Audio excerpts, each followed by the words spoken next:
ಶ್ರಾವಣ ಮಾಸಕ್ಕೆ ಬಹಳ ಮಹತ್ವವನ್ನು ಕೊಟ್ಟಿದ್ದಾರೆ. ನಮ್ಮಲ್ಲೊಬ್ಬರು ಕಾರವಾರದಿಂದ ಒಬ್ಬ ಉಪನ್ಯಾಸಕರು ಬಂದಿದ್ದಾರೆ. ಅವ್ರು ಹೇಳಿದ್ರು, ನಮ್ಮ ಕಾರವಾರ ಬೆಲ್ಟ್ ಅಂದ್ರೆ ಅದು ಚಿಕ್ಕಮಗಳೂರು ಎಲ್ಲ ಬೆಲ್ಟು ಶ್ರಾವಣ ಮಕ್ಕಳು ಮೀನು ಬಹಳ ಜನ ತಿಂತಾರೆ.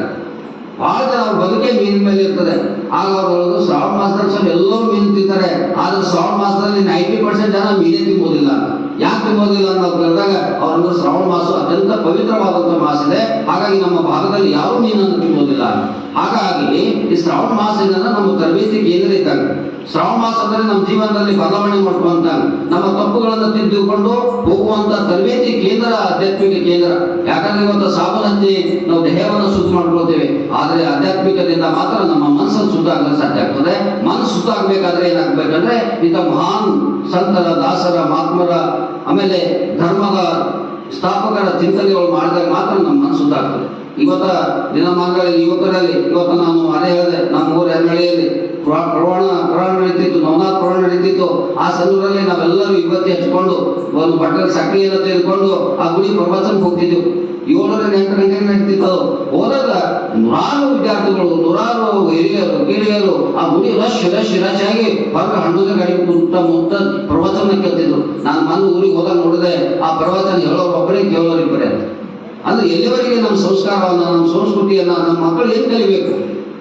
ನಮ್ಮ ಹಿರಿಯರಲ್ಲಿ ನಾವು ಯಾರು ತಪ್ಪು ಮಾಡ್ತಿದೀವೋ, ನಾವು ಹಿರಿಯರು ಹೆಂಗ ಕಿರಿಯರು ಅಂತ ಹೇಳ್ತೇವೆ, ಅಕ್ಕನಂತೆ ತಂಗಿ ಹೇಳ್ತೇವೆ, ಅಣ್ಣನಂತೆ ತಮ್ಮ ಅಂತ ಹೇಳ್ತೇವೆ, ಊರಿನಂತೆ ಜನ ಅಂತೇವೆ, ಕಾಲೋನಿ ಅಂತೆ ಜನರು ಆಗ್ತೇವೆ, ಜನ ಕಾಲೋನಿ ಅಂತ ಸಂಸ್ಕಾರ ಆಗ್ತದೆ. ಹಾಗಾಗಿ ಹಿರಿಯರ ಸಂಸ್ಕಾರ ಬಹಳ ಶ್ರೇಷ್ಠವಾದದಿದೆ. ನಾವು ಹಣಕ್ಕೆ ಮಾತ್ರ ಕೊಡ್ತಾ ಒಂದೇ ಎಲ್ಲರೂ ನಮ್ಗೆ ಹಿಡಿದು ಹೇಳ್ತೀನಿ, ಹಣ ಹಣ ಹಣ ಅಂತ ಹೇಳಿ ಆ ಹೆಣವಾಗ್ತಾ ಇದೆ. ಆ ಸರಿವಾಗ ಆ ಹಣ ಎಲ್ಲ ಬಿಟ್ಟು ಹೋಗ್ಬೇಕಾಗ್ತದೆ. ಆ ಬರುವ ಮಧ್ಯದಲ್ಲಿ ನಾವು ಯಾಕೆ ಬಂದೀವಿ, ನಮ್ಮ ಹಿರಿಯರು ಏನು ಹೇಳ್ಕೊಟ್ರು, ನಮ್ಮ ತಾತ ಏನು ಹೇಳ್ಕೊಟ್ರು, ನಮ್ಮ ಅಜ್ಜಿಯವರು ಹೇಳ್ಕೊಟ್ರು, ನಮ್ಮ ಪರಂಪರೆ ಏನು, ನಮ್ಮ ಧರ್ಮ ಅಂದ್ರೆ ಏನು, ನಮ್ಮ ಧರ್ಮದ ಪಾಲನೆ ಹೇಗೆ, ಅವನ್ನ ನಾವು ಮರಿತೀವಿ. ಎಲ್ಲರೂ ಹಣ ಗಳಿಸ್ತಾರೆ, ಹಣದ ಜೊತೆಗೆ ಅಧ್ಯಾತ್ಮ ಬಹಳ ಬಂದಿದೆ. ಇದು ನಾವು ಅರ್ಥವನ್ನು ಮಾಡಬೇಕು. ಯಾಕಂದ್ರೆ ಮನೆ ಶುದ್ಧ ಆದಾಗ ಮಕ್ಕಳು ಶುದ್ಧ ಆಗ್ತಾರೆ, ಮಕ್ಕಳು ಶುದ್ಧ ಆದಾಗ ಸಮಾಜ ಶುದ್ಧ ಆಗ್ತದೆ, ಸಮಾಜ ಶುದ್ಧ ಆದಾಗ ದೇಶ ಶುದ್ಧ ಆಗ್ತದೆ, ದೇಶ ಹಾಗಾಗಿ ಶುದ್ಧ ಆಗಲು ಸಾಧ್ಯ ಇಲ್ಲ. ಮೊದಲು ಮನೆ ಶುದ್ಧ ಆಗ್ಬೇಕು, ಮನೆಯಲ್ಲಿರುವಂತ ಜನರ ಮನಸ್ಸು ಶುದ್ಧ ಆಗ್ಬೇಕು. ಮನಸ್ಸು ಶುದ್ಧ ಆದಾಗ ಪ್ರತಿಯೊಬ್ಬರ ಮನೆಯಲ್ಲಿ ಆಧ್ಯಾತ್ಮಿಕ ಗ್ರಂಥಗಳು ಇರ್ಬೇಕು, ಆಧ್ಯಾತ್ಮಿಕ ಚಿಂತನೆಗಳು ಇರ್ಬೇಕು, ಆಧ್ಯಾತ್ಮಿಕ ವಿಚಾರಗಳು ಇರ್ಬೇಕು. ಆವಾಗ ಆ ಮನಸ್ಸು, ಆ ಮನೆಯನ್ನು ಶುದ್ಧ ಆಗ್ತದೆ. ಮನೆ ಶ್ರೀಮಂತರು ನಾವು ಬಹಳ ಜನ ಹೇಳ್ತೀವಿ, ನಾವೆಲ್ಲ ಮನೆ ಕಟ್ಸ್ತೀವಿ, ನಾವು ಕಟ್ಸ್ತೀವಿ. ಫರ್ನಿಚರು ಮತ್ತು ಲೈಟ್ನಿಂದ ಮನಸ್ಸು ಮನೆ ದೊಡ್ಡದಾಗಲ್ಲ. ಆ ಮನೆಯಲ್ಲಿರುವಂತಹ ಜನರ ಮನಸ್ಸು ದೊಡ್ಡದನ್ನ ಇರ್ಬೇಕು, ಸಂಸ್ಕಾರ ಇರ್ಬೇಕು, ಸಂಸ್ಕೃತಿ ಇರ್ಬೇಕು. ಆ ಮನೆ ಮಾತ್ರ ಶ್ರೀಮಂತ ಅನಿಸ್ಕೊಳ್ಳೋಕೆ ಸಾಧ್ಯ ಆಗ್ತದೆ. ಅದನ್ನ ಶಾಸ್ತ್ರ ಹೇಳಿದ್ರು, ಅದನ್ನ ಅನೇಕ ಮಾತುಗಳು ಹೇಳಿದ್ರು. ಮನೆಯನ್ನು ಬಹಳ ಜನ ತಿಳ್ಕೊಂಡ್ರೆ ಫರ್ನಿಚರ್ ಇದ್ರೆ ಮನೆ ದೊಡ್ಡದಾದ್ರೆ ಶ್ರೀಮಂತರಾಗ. ಅದು ಪಾಪವ ಮಾಡಿದ ಅದಕ್ಕೆ ಶರಣ ಮಾತ್ರ ಪಾಪಿ ಅದನ್ನ ಪಡೆ ಹತ್ತಕ್ಕೆ ಸಲ್ಲದೆ, ಸತ್ಪಾತ್ರಕ್ಕೆ ಸಲ್ಲದೆ ಅಯ್ಯೋ ಅಂತ ಶರಣರು ಹೇಳ್ತಾರೆ. ನಾವು ಪಾಪ ಮಾಡಿ ಸಾವಿರಾರು ಎಕರೆ ಬಿಲ್ಡಿಂಗ್ ಕಟ್ಸೋ ಉಪಯೋಗ ಇಲ್ಲ.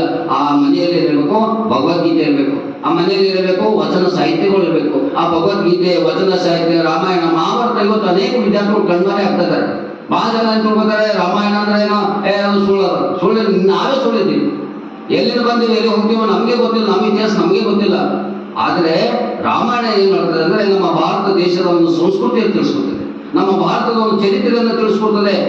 ಅಪ್ಪ ಹೆಂಗಿರ್ಬೇಕಂತ ಹೇಳ್ಕೊಡ್ತದೆ, ಮಗ ಹೆಂಗಿರ್ಬೇಕಂತ ಹೇಳ್ಕೊಡ್ತದೆ, ಹೆಂಡತಿ ಹೆಂಗಿರ್ಬೇಕು ಅಂತ ಹೇಳ್ಕೊಡ್ತದೆ, ತಂದೆಯ ಲಕ್ಷ್ಯವೇನು ಹೇಳ್ಬೇಕು, ಮಗನ ಕರ್ತವ್ಯವೇನು, ಹೆಂಡತಿಯ ಕರ್ತವ್ಯವೇನು ಎಂಬ ಸಂಸ್ಕಾರ ತಿಳಿಸುವಂತದೇ ರಾಮಾಯಣ ಇವತ್ತು.